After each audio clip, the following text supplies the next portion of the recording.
Ей бойжеткен бақыт кілтін іздеген, болашақ жар ана келін қыз деген, мінезіңді көркеметсін мына бір иманды ойға негізделген ізгөлең.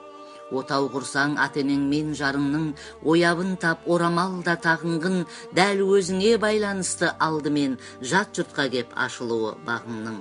Ең алдымен сай бол әдеті ғұрыпқа, затың әйел екенін еш ұмытпа, үлгересің шығып биік сатыға, еркегіңнен сәл-пәл төмен тұрыпта.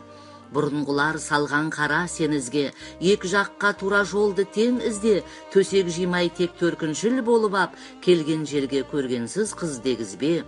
Бір-біріңді жүрген кезде сынасып, күндер өтер көктем күзге ұласып, сылдырласа кесе шайнек сыр берме, жан жағыңа жүзіңді ылғи жүр ашып. Ақылды бол, намыс ойла, ар ойла, ақылды да әрі қылық, әр айла. Күліп қарсал күйеуің келсе қуанып, шаршап келсе қабағына қарайла. Сақтағанға аялап ақ некені, жаратқанда мол жақсылық етеді. Келіншекке Құдайдан шын сұраған, қиын емес демде болу бөпелі. Атанарсың сөйтіп сенде демдана, емес бірақ туған жалғыз сені ғана. Адамдықтың көрсет өзің үлгісін, азамат боп өсуі үшін сол бала.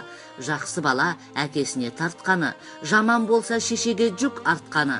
Еркін өсір, еркінсітпе алайда, керек болса айылын қатты тәрткәні.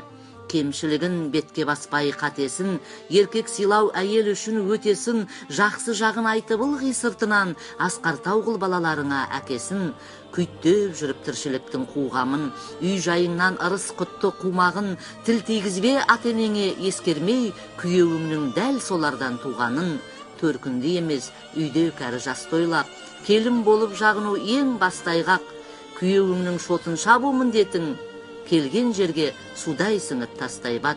Адам ата Хауанадан тараған, бір Аллаға сыйынады әр адам.